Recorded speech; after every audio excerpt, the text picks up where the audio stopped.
Então Pilatos mandou açoitar Jesus. Os soldados teceram uma coroa de espinhos e a puseram na cabeça dele.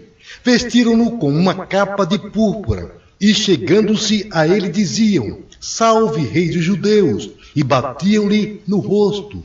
Mais uma vez, Pilatos saiu e disse aos judeus: Vejam, eu o estou trazendo a vocês, para que saibam que não acho nele motivo algum de acusação. Quando Jesus veio para fora, usando a coroa de espinhos e a capa de púrpura, disse-lhes Pilatos: Eis o homem.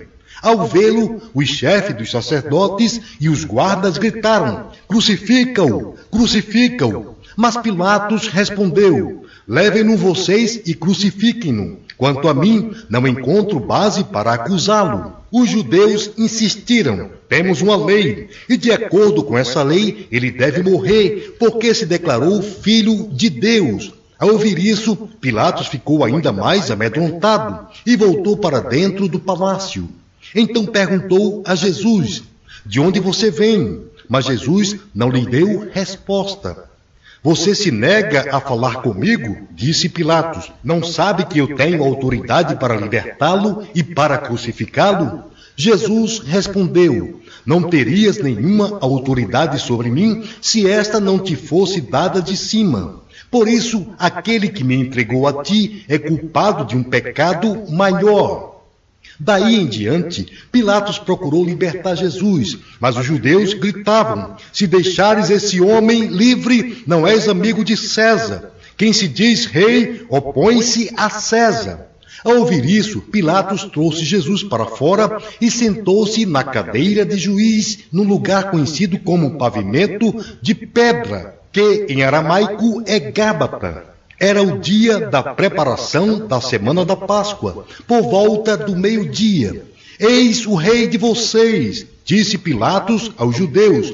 Mas eles gritaram: Mata, mata, crucifica-o. Devo crucificar o rei de vocês? Perguntou Pilatos. Não temos rei senão César, responderam os chefes dos sacerdotes.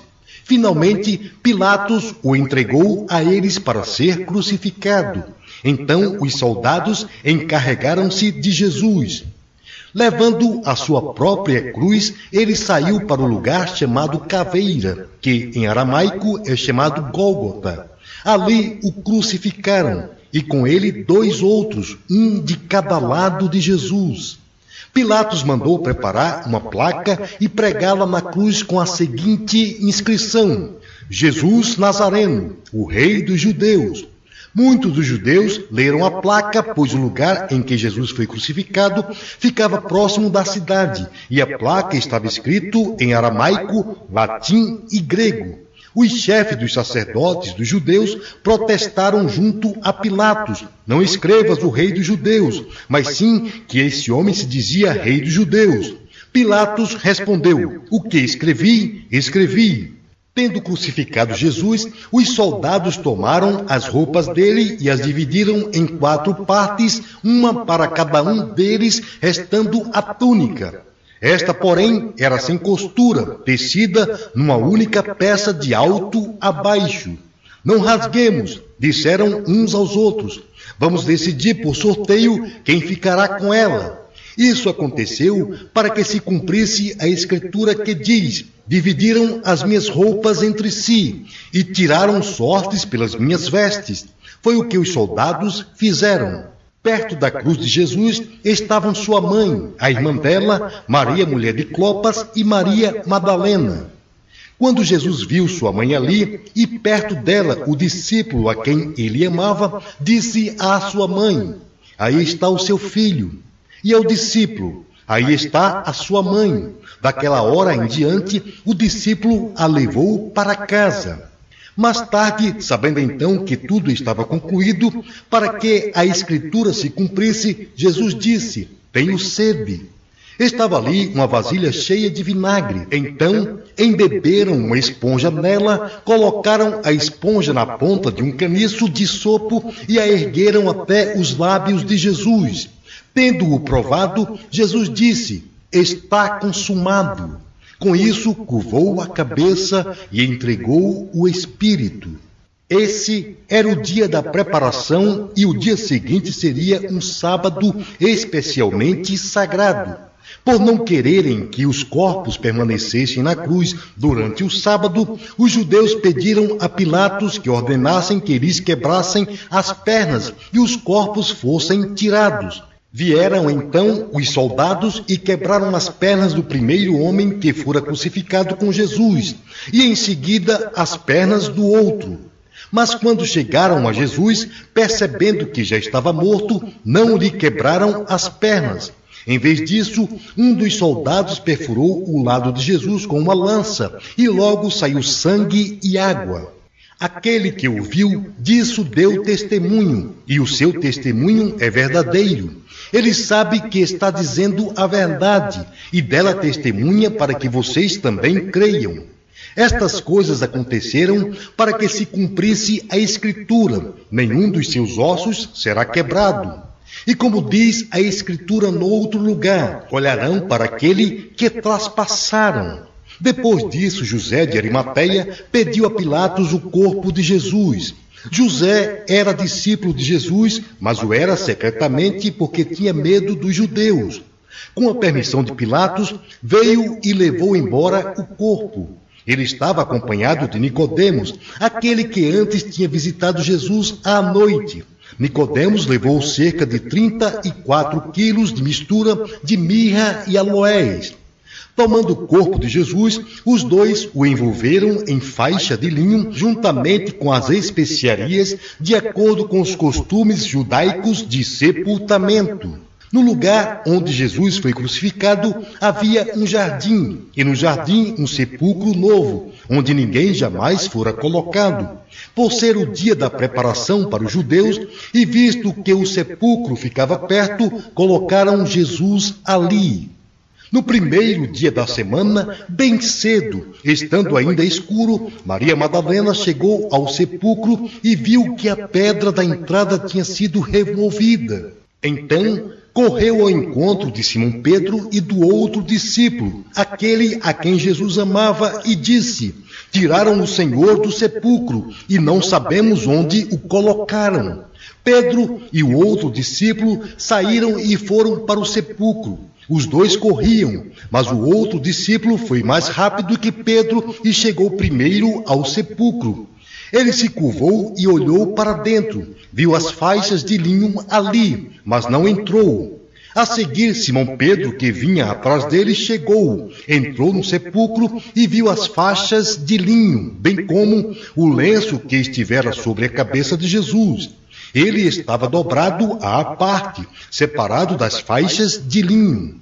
Depois o outro discípulo, que chegara primeiro ao sepulcro, também entrou. Ele viu e creu. Eles ainda não haviam compreendido que, conforme a Escritura, era necessário que Jesus ressuscitasse dos mortos. Os discípulos voltaram para casa. Maria, porém, ficou à entrada do sepulcro chorando. Enquanto chorava, curvou-se para olhar dentro do sepulcro e viu dois anjos vestidos de brancos sentados onde estivera o corpo de Jesus, um à cabeceira e outro aos pés. Eles lhe perguntaram: mulher, por que você está chorando? Levaram embora o meu Senhor, respondeu ela, e não sei onde o puseram. Nisso, ela se voltou e viu Jesus ali, em pé, mas não o reconheceu. Disse ele: mulher, por que estás chorando? Quem você está procurando? Pensando que fosse o jardineiro, ela disse: se o Senhor o levou embora, diga-me onde o colocou e eu o levarei. Jesus lhe disse: Maria. Então, voltando-se para ele, Maria exclamou em aramaico: Rabone, que significa mestre. Jesus disse: não me segure, pois ainda não voltei para o Pai. Vá, porém, a meus irmãos e diga-lhes: estou voltando para o meu Pai e Pai de vocês, para meu Deus e Deus de vocês. Maria Madalena foi e anunciou aos discípulos: eu vi o Senhor, e contou o que ele lhe dissera. Ao cair da tarde daquele primeiro dia da semana, estando os discípulos reunidos a portas trancadas por medo dos judeus, Jesus entrou, pôs-se no meio deles e disse: Paz seja com vocês. Tendo dito isso, mostrou-lhes as mãos e o lado. Os discípulos alegraram-se quando viram o Senhor. Novamente Jesus disse: Paz seja com vocês. Assim como o Pai me enviou, eu os envio. E com isso soprou sobre eles e disse: Recebam o Espírito Santo. Se perdoarem os pecados de alguém, estarão perdoados. Se não os perdoarem, não estarão perdoados. Tomé, chamado Dídimo, um dos 12, não estava com os discípulos quando Jesus apareceu. Os outros discípulos lhe disseram: Vimos o Senhor. Mas ele lhes disse: Se eu não vir as marcas dos pregos nas mãos, e não colocar o meu dedo onde estavam os pregos, e não puser a minha mão no seu lado, não crerei. Uma semana mais tarde, os seus discípulos estavam outra vez ali, e Tomé com eles. Apesar de estarem trancadas as portas, Jesus entrou, pôs-se no meio deles e disse: Paz seja com vocês. E Jesus disse a Tomé: Coloque o seu dedo aqui, veja as minhas mãos, estenda a mão e coloque-a no meu lado. Pare de duvidar e creia. Disse-lhe Tomé: Senhor meu e Deus meu. Então Jesus lhe disse: Porque me viu, você creu? Felizes os que não me viram e creram. Jesus realizou na presença dos seus discípulos muitos outros sinais miraculosos que não estão registrados neste livro. Mas estes foram escritos para que vocês creiam que Jesus é o Cristo, o Filho de Deus, e crendo tenham vida em seu nome.